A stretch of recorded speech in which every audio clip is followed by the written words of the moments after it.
Wait for it. All right, we are live. Welcome, everybody, to the Gunner Technology Livestream, a weekly tech talk for non-techies and techies alike. I'm your host, Derry Merkins. With me again, CEO of Gunner Technology, Cody Swan. What's up, Cody? Going on, you know, as we were starting the show, I noticed something, and it made me think of something you said, is pretty much every major internet provider is updating their terms of service recently, and I have no doubt it has to do with that Cambridge Analytica stuff. Has to. I've gotten so many privacy policy notifications. It's just nuts. You were 100% right. There's just been so many of those. Anyway, that's my kind of aside for the episode. The last episode of our third series, I was thinking J. Alfred Prufrock measured his life in coffee spoons. I think I'm measuring my life in episodes of the Gunner Technology Livestream. But let's dive right in. First things first, shout out to our sponsor, Country Shore, a lifestyle brand for anyone who loves the outdoors. Visit them at countryshoreoutfitters.com. The winner of our Country Shore giveaway, which you can sign up for on our Facebook page, is John T. from Starkville, Mississippi. Is that where Mississippi State is? Starkville? That's Mississippi State, yeah. So we're very familiar with that area because we pluck all our athletic directors. That's right, yeah. Thanks for providing all of our entire athletic department. That's right. So yeah, compensation coming your way, John T. For that is Country Shore hat and copies of our ebooks from our previous series. And actually, the third ebook should be up this week, so we'll send you a copy of that as well. And an MP3 of a cowbell that you cannot turn off. It'll ring for 4.5 hours, and then you can walk away from it and hope that you never have to listen to it again. We also, on our Facebook page, have our question of the week, which, Cody, you want to take that away? Yeah. So this week, it's, would you prefer to vote online? Right now, you can't really vote online, but if you could, would you prefer to vote online? With the primary season just kind of kicking off and everything like that, I thought that was apropos. Last week, it was, do you consume more than 80% of your content on a digital device? And it was 50-50, like right down the middle. Really? Yeah. That's actually shocking. Yeah, I was blown away. I thought I was going to be way higher than that. Wow. I guess people still read books? I guess that's it. I mean, I still read books. I still prefer the hard copy of the book. So the old paper. Yeah, you know what? Have you ever read something on an actual Kindle? I have never read anything on an actual Kindle. I've read stuff on iPads. Yeah, I've read stuff on iPads, but never on a Kindle. No, I just can't do it. I think it's just too much paper book reading when I was a youngster, that it's sort of in my bones now that I just can't get used to reading digitally. And I also like the tactile feel of the book. You get that response of how close you are to the end of a chapter, how close you are to the end of the book, that kind of stuff. Yeah, totally. And also, I read in a lot of places that aren't exactly conducive to electronics. On the elliptical, like in a pool, in a bathtub, you know, when I'm like a hot tub, when I'm relaxing, like a lot of areas where you're just not. You don't want to have a digital device that you can drop in the water. Right, exactly. So maybe that has something to do with it. Yeah, I think maybe we're just a little too old school. I think the wave of the future is entirely digital, but we'll see how that goes. I think ebooks, e-readers are still sort of taking over the world. I think it's happening slower than people imagined. Yeah, but I think that's a holdover from the only people who read now are the older generation. So, well, I think you're seeing that Apple and Microsoft, a big beachhead for those companies is getting not only their software but their hardware into like elementary schools, young kids. And so they used to like donate computers and things like that. Well, now they're not donating computers, they're donating tablets. So, I mean, that's kind of the death knell of physical products when you're starting an elementary school on an iPad, you know, learning and things like that. Yeah, I think it'll probably become a niche market sooner rather than later. You know, actual physical books. I think there's like a campaign going on right now. It's called like Save Barnes and Noble or something like that. Started by Barnes and Noble? It was actually started by Barnes. Noble didn't want it. He thought it was too noble for that? Yeah, he was too noble for that. So all right, well, so I guess less than 80% consume, or half of people consume less than 80% of their media digitally, which is shocking.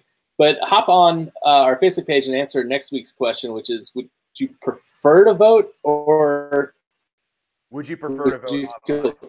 comfortable voting online. I'd prefer not to vote at all, but hop on our Facebook page and answer that question of the week, and also sign up for the Country Store giveaway. Diving into our topic this week, the last question, and it is, how do you manage multiple clients at once? Carefully, but I'm. Folks, we need to have that queued up. Yeah, we do. We really do. Well, no, it's tough because, you know, we've spent most of this series talking about clients being top priority, and interesting note, priority comes from the Greek word something or other, which means one. So when people say so-and-so is a top priority, it's actually a misnomer. You can only have one priority. There's only one priority. Everything else is not a priority according to the technical definition of the word. So how do you have multiple priorities? Because that's what clients really are. And none of them want to feel like they're of a lesser client. So you have to have a process to handling multiple clients, but at the same time, you have to have leeway within that process to treat each client in a unique way, because not all clients are the same. Some clients are extraordinarily content to get an email once a week on the progress of an application. Some of them want daily updates. And that's just a minor difference that you see among clients. So you need a process to kind of streamline the workflows, but you also need intuition to kind of know how to keep an individual client happy. And what's the process like for that? How do you suss that out?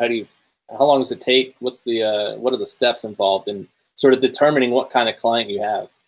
Yeah, so a lot of times you figure that out right off rip, because either the client, so again, we get into the differences of clients. For the government, right, they're very prescriptive a lot of times on how they want to be handled. Like they'll say they want 2-week iterations and they want a Gantt chart updated every 8th day. They're very prescriptive in their relationship and how they want it handled. Entrepreneurs and the private sector really aren't. They're kind of like, you guys tell us how this is going to work. And so like what we do is we try to stack up our iterations so they all start and end on the same day. For example, they're all 1-week iterations. And so we have like a day of meetings, like a day full of meetings where we're running through the IPMs. We have a standard procedure for the project tracker we use, and what the statuses of issues are and how issues move down the pipeline kind of thing, how the client goes about submitting issues. And we have documentation and kind of training for the client to see how to interact with us via the project tracker. Things like that, like guidelines, scheduling. You want to get as many clients as you can on that same kind of methodology. Yeah, a lot of it is just having a process and locking that process down. I mean, that's a huge win right up front, because you get comfortable with it, and you immediately out of the gate have something that you can introduce new clients to, where most people just kind of wing it. Most people have no set schedule, no set way to track issues, no set, iterations, how long stuff's going to take, what the feedback's going to be like. So just having a process where you can say, this is how we do things, and we found that it works incredibly well. And, we've developed it over the course of years and working with dozens of clients. That's a huge win right out of the gate for working with new clients. Yeah, that's exactly right. Like, would you say no problem was ever solved by doing nothing? I mean, you're never going to have a perfect process, but the quicker you can get a process, the quicker you can start poking holes in the process and refining it. And it's a constant refinement, because each new client brings a new wrinkle that you kind of have to adjust your process for. And if you do that, if you instead of just saying, okay, this client is a one-off, maybe that wrinkle never comes up ever again. At the same time, maybe you get another client that has that exact same wrinkle. If you work that wrinkle into your process initially, you never have to worry about treating as a one-off ever again. Yeah, it's kind of an aside, but you see it a ton in project management, is what's called bike shedding. And I think that comes from like the longest, most intense arguments are about the most minute details. So in that case, it'd be, what color do you paint a bike shed? People would argue for hours over what color to paint a bike shed. But it really doesn't matter. So with the process stuff, we actually just talked with someone about this, but Agile, extreme programming, Scrum, whatever you want to pick, just pick something, do it, refine it, and listen to feedback from your clients. And that's going to be better than spending half a year determining what the absolute optimal best thing is, because you're never going to be able to determine that. Yeah, yeah. And, I was thinking about it also because we're in an industry where there's two types of kind of tech companies. There's tech companies like us who have a lot of different clients. And then there's a lot of small companies that are built around a single product, and they're selling this product. Or, like Facebook, for example, they're a tech company, 80% software. And so they have this product they're working on. And so the thing that I see, and I know you see it a lot, is these teams, they love tools like Slack, like Kanban, like all these different tools. And the newest tools, the newest and brightest tools are always the most exciting. Yeah, and I think a lot of that is just hand wringing and kind of change for change sake. And at the same time, it's a great way to put off work, not to cut you off, but it's a great way to avoid doing something. Well, yeah, and it's a great way to make yourself feel like you're doing work. Right, yeah. You get a sense of accomplishment, even though you're accomplishing nothing, arguably. Yeah, but at the same time, if you are a one product company, you can have a bunch of different tools. If you're like us, every new tool you add to the repertoire adds an exponentially higher learning curve for the client, because the client's got to learn how to use it. And the clients usually aren't bleeding edge for the latest tools. So if we add a tool, it's not just adding it for us. We've got to then have training material for the client, who inevitably doesn't read the training material and asks us for questions and how to use it. And it's just the fewer tools, the better. There's so few tools that we come across where it's worth actually implementing the tool, because we're not just implementing it for ourselves. We're going to implement it for every single new client we have. I would even argue for single product companies, it's not worth it most of the time. I mean, even though you can basically just tell the team we're using this now, it's going to take so much longer for people to get comfortable using it. I'm just hyper conservative, hyper suspicious of any sort of new game-changing technology that's going to completely revolutionize the way we work. It's better to just have something that works and you're comfortable with and stick with it, and then focus on the stuff you're actually supposed to be building, which is your products. Or in our case, the products that our clients are hiring us to build. Well, yeah, and you see two things. Number one, you see people jump to a tool without ever having kind of the need for it. Like, kind of our ethos is you use the tools you have until you really have exhausted their capabilities, and then you look for a product or a tool that solves the specific issue you're coming across. Whereas it's the total opposite, where a new tool comes out and these companies look for a way to use the tool in their company. And at the same time as well, like a lot of these times tools are used to solve operational issues rather than technological issues. So it's like, hey, don't send when you send an email, don't send it to everyone in the company. Like, so you have Slack, which prevents you from sending an email to everyone in the company. It's like, just use the tool smarter, and, right. And you won't need a separate tool to prevent people from being idiots, kind of thing. Yeah, it's a fine balance, but I always, my dog just stepped my foot. It scared the crap out of me. But I always tend towards personal responsibility and using the tools the right way, as opposed to having the tools be sort of a crutch for people. But that's all sort of that's somewhat off topic aside, although the main point there being, if you have tools and processes in place, when you start working with a new client, it's going to be that much easier to sort of dive into things and build the relationship. And kind of the point is there also is that the more tools you use, the harder it's going to be. It seems like it'd be like the easier it is to manage multiple clients, but especially if your clients are going to be interacting with those tools, actually that's the more difficult. It makes it more difficult. Yeah, somewhat counterintuitive. One thing I wanted to talk about is the issue of time and the limited amount of it, the unfortunately limited amount of it. When you're working with multiple clients, how do you budget time and resources effectively so that you're, like you said, making every client a priority, even though that's not really possible. But yeah, and that's a tough thing, because it's one of those things where, like, if there were personal responsibility and following of best practices, things could get done a lot quicker, a lot more affordably. So, for example, one thing that comes up is people like to make phone calls. They like to make phone calls, and if you're a developer or an engineer, phone calls are like the death of productivity. They're synchronous, they're interruptive, they're really tough. They're just the opposite of productive. And so basically, what we do is we implement a whole class of employees around solving that problem, or that's a big part of what they do to solve that problem. Is project managers.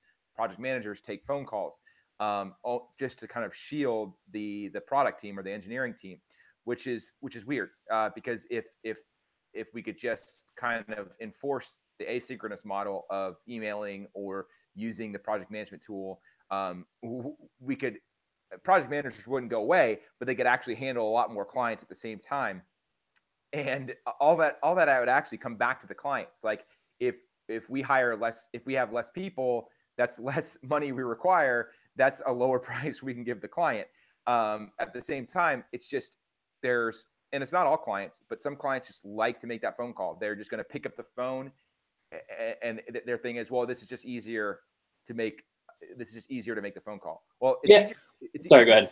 It's easier for you. I get it. But it's actually harming you, because like, now I'm stepping away from working on your project to take a phone call. And not only, even if it's a 5-minute phone call, it's not the 5 minutes on the phone. There's a huge ramp up period when you're coding or working on an engineering project.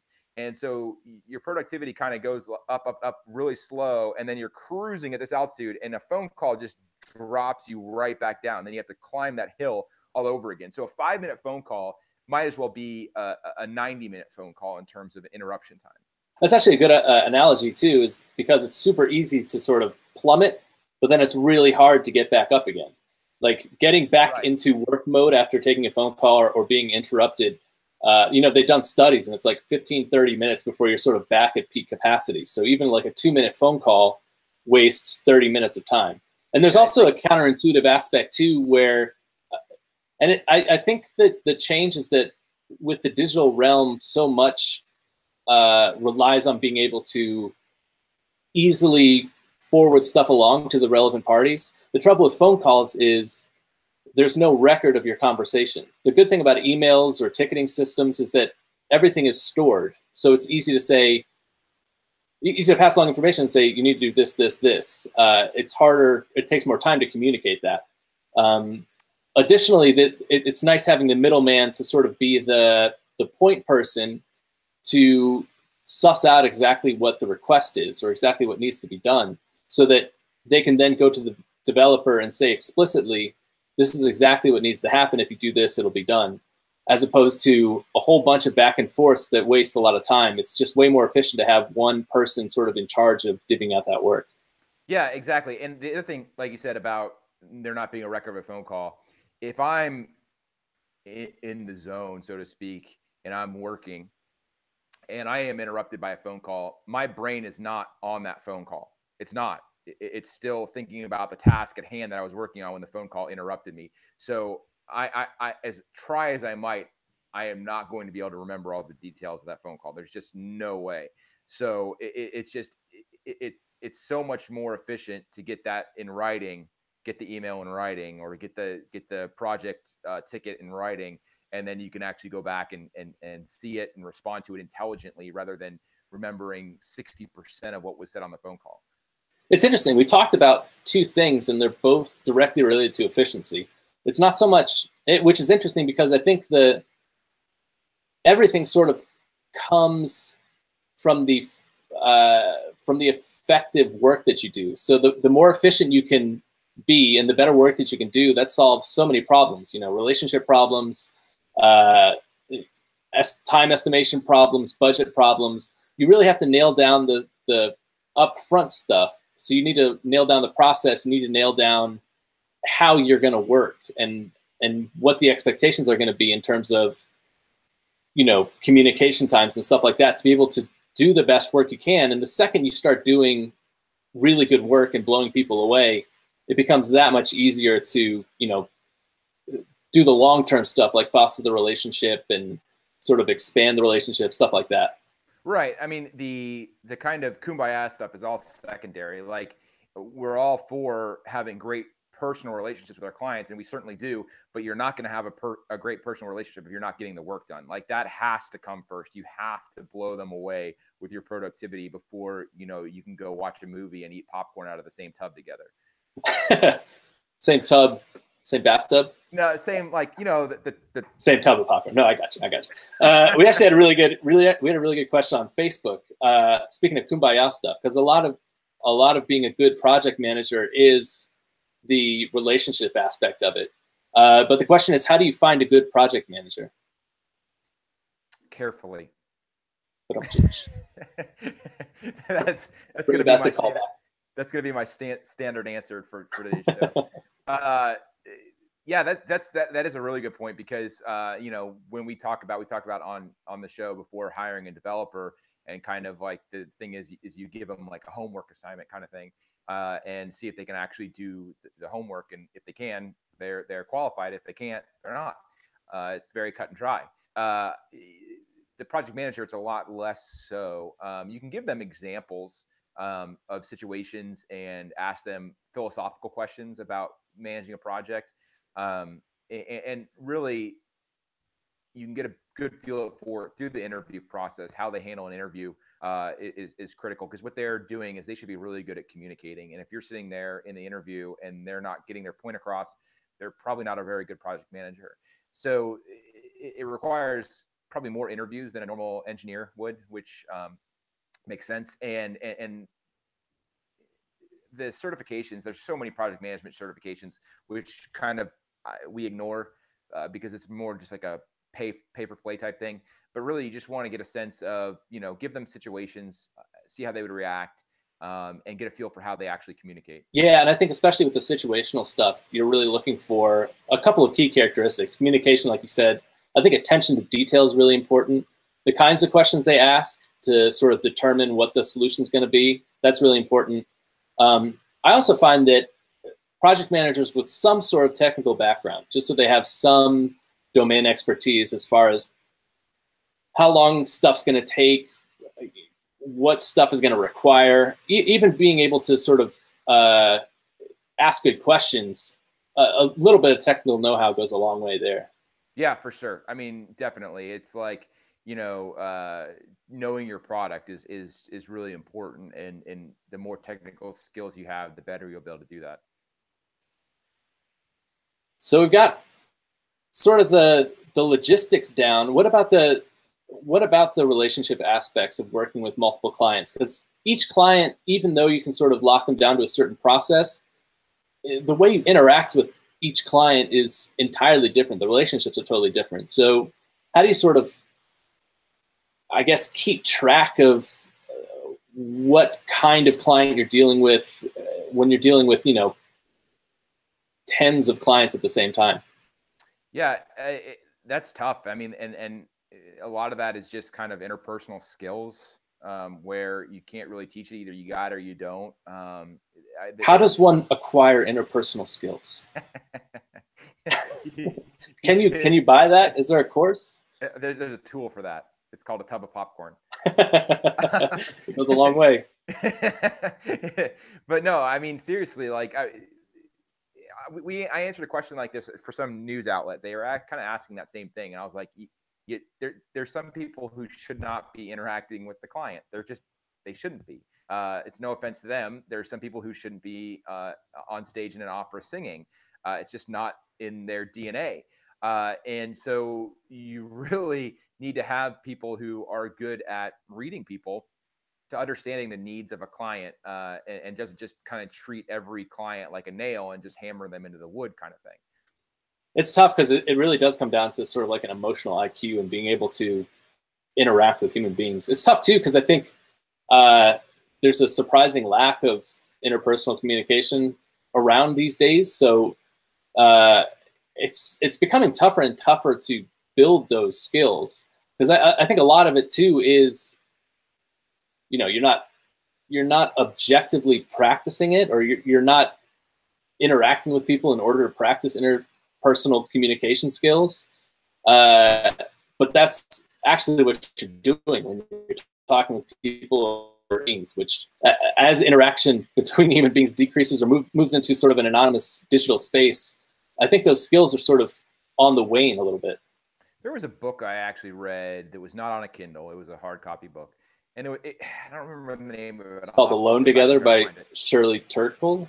Sherry Turkle? It's called The Buttery Tub. How to use popcorn to optimize your business? That's right. But it was every chapter had exercises that was like, you have to go do this. And like one of them was to go tell someone of, well, it was written a long time ago, so I guess today it would be frowned upon, but it was to go tell someone of the opposite sex that they were attractive. Oh my gosh. Yeah, you had to say, good luck getting that published. You had to tell people, like 3 people a day, directly no to something. And there were all these exercises that just like teach you how to be like a functioning human in a social setting kind of thing. That's weird that we need manuals for that now. That's the sign of the times. And that was written a long time ago, too. It was written a long time ago. It's very, very strange to me. And as I was reading, I think it was written in like a long time ago, like 70s or 80s. And I think I read it in like 2005, probably. But I was reading it. I was like, man, a lot of people really do need to just do this. They really need to be forced to do this to interact with other human beings. Yes, to find out it's not the end of the world, although sometimes it feels like it. Well, that's actually a really good point. And maybe a good point to end on is that managing multiple clients, even managing one client, like it's not the end of the world. Everyone's sort of in this together, and you're trying to do good work for them. They're trying to build a great product, and there's no pressure or anything like that. And talking to people or sussing stuff out. I mean, I think people put way too much pressure on themselves and their companies to sort of do everything perfectly, or they're worried about what they say. I mean, everyone is sort of, at the end of the day, just, trying to do good work. Yeah, exactly. You really have the same goal. Unless you're just a terrible person or terrible company, you all have the same goal kind of thing. So I guess don't stress too much about managing several clients at once. Just try and set up a really good process, manage your time well, and have people who can actually interact with other human beings be sort of the face of the company and actually interact with other human beings. And I think that'll probably do it for the last episode of this 10-part series. It's kind of crazy that it's already done. Totally. I'm trying to think what our next series is. Let me look it up real quick. It's going to start next Thursday for sure. We're going to do a review of Marvel movies. It's just going to be a 10-part Marvel movie review. Which Deadpool's out today, so I'm going to go see that. Oh my gosh, that's right. Deadpool 2 comes out. I think next 10-part series is going to be on careers in technology, sort of what you can expect, how you can best position yourself for a career in tech, what the day-to-day is like, all that good stuff. So tune in next Thursday at 1 p.m. Eastern time for the very first episode of our next 10-part series. And make sure to hop on our Facebook page to sign up for the Country Shore giveaway. Country Shore is a lifestyle brand for anyone who loves the outdoors. Visit them at countryshoreoutfitters.com. And also answer our question of the week, which this week is... would you prefer to vote online? Would you prefer to vote online? Which, yeah, it really is salient for the upcoming madness this fall. Yes. Make sure to check out our ebooks on Amazon, Barnes & Noble, iBooks, Kobo, and anywhere else ebooks are sold. You can check the podcast out for this episode on iTunes. Make sure to check our blog out at gunnertech.com. And Thursday, 1 p.m. Eastern time, check out the very first episode of our next 10-part series. I'm Derry, that's Cody. We'll see you next week.